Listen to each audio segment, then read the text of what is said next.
A livello internazionale, l'Italia è conosciuta per delle immagini stereotipate di persone ben vestite, in delle città storiche o persone che sfrecciano su delle vespe in queste città storiche. Basandosi su quella che era l'Italia di qualche decennio fa e comunque solo sull'immagine di alcune città storiche principali, questa immagine poteva avere un fondo di verità. Ma per quanto riguarda invece le immagini stereotipate degli italiani, queste da dove vengono? Nel corso della mia vita ho notato svariate volte che la gran parte delle immagini stereotipate sugli italiani non provengono dagli italiani veri e propri, ma provengono piuttosto dagli italo-americani. Gli italo-americani, o in inglese Italian Americans, sono i discendenti diretti degli immigrati italiani negli Stati Uniti. Pensate che negli Stati Uniti ci sono circa 17 milioni di persone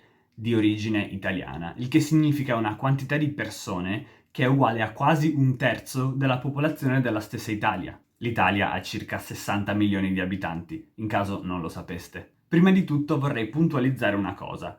La maggioranza schiacciante di questi immigrati che venivano dall'Italia e andavano negli Stati Uniti proveniva dal sud dell'Italia. Questo è importante da far notare perché l'Italia è un paese culturalmente molto vario, c'è un alto livello di diversità culturale tra il nord-ovest, il nord-est, il centro e il sud Italia. E queste differenze erano ancora più marcate nel periodo in cui è arrivata la maggioranza di questi immigrati dall'Italia, cioè nel periodo della cosiddetta Grande Migrazione, tra il 1880 e il 1914, cioè l'inizio della Prima Guerra Mondiale. Ad aumentare poi queste differenze culturali c'è anche il fatto che all'epoca soprattutto il sud Italia era prevalentemente una zona rurale, mentre il nord Italia era una zona un po' più avanzata dal punto di vista dell'industria ed era generalmente più ricco e benestante. Perciò, cosa voglio dire con tutto questo? Voglio dire che chiaramente le tendenze culturali degli italo-americani non rispecchieranno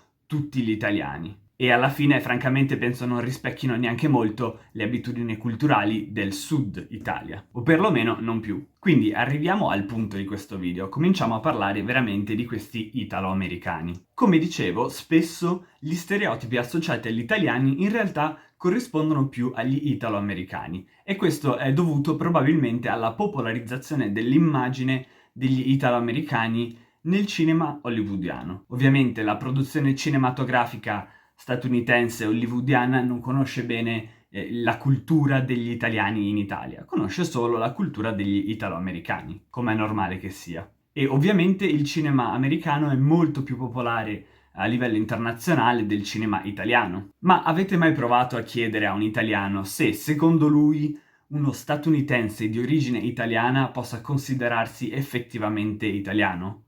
Vi assicuro che la risposta sarà probabilmente no. E c'è un motivo, anzi, più di uno. 1. Parliamo dell'Italia in sé, prima di parlare degli italiani.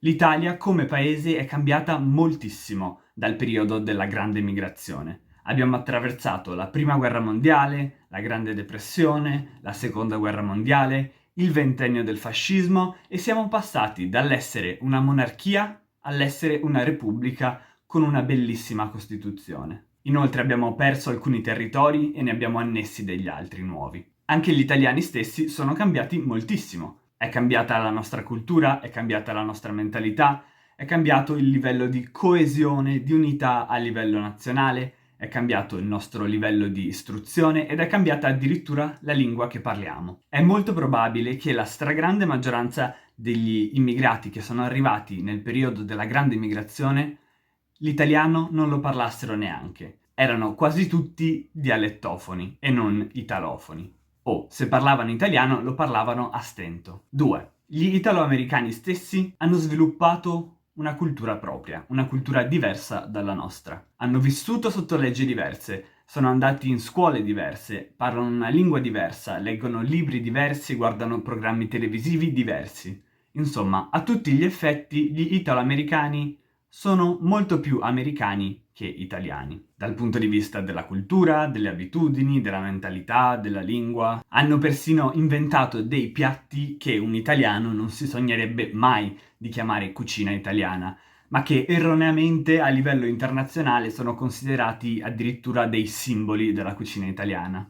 Chissà perché. Lo sapevate che il famosissimo spaghetti meatballs in realtà è un piatto che in Italia è piuttosto limitato da un punto di vista regionale, non è diffuso a livello nazionale? E sapevate che piatti come fettuccine alfredo, baked ziti, chicken parmesan, stuffed shells, Sunday sauce, chicken alfredo, l'insalata con Italian dressing, wedding soup, i breadsticks di Olive Garden, tutti questi piatti non esistono in Italia e non sono italiani, ma sono stati inventati da degli italo-americani. Tutto questo significa che gli italiani e gli italo-americani non hanno niente in comune?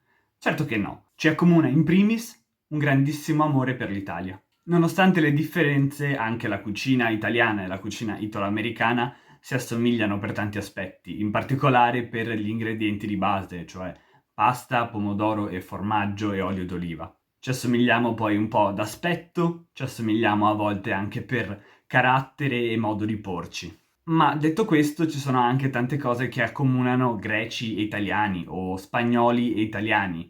E non per questo è giusto raggrupparli insieme e dipingerli come una cosa unica. D'altronde neanche gli italiani stessi sono un monolite. Come dicevo prima, ci sono tante differenze culturali all'interno dell'Italia stessa, quindi non esiste una singola cultura italiana universale. Perciò penso che in generale la premessa stessa di associare a un popolo o a un gruppo di persone un'immagine stereotipata sia sbagliata e penso che su questo banalmente potremmo concordare tutti quanti. Ma ancora più sbagliato è credere che gli italiani siano come li dipinge Hollywood tramite il filtro della cultura italo-americana. Non siamo tutti mafiosi, non giriamo tutti con una canottiera bianca sporca di sugo e una collana d'oro con la croce, non siamo tutti bigotti e maleducati, non ci vestiamo tutti come i protagonisti di Jersey Shore, non siamo tutti scuri, bassi e pelosi, anche se alcuni lo sono, francamente. Alcuni di noi sono così,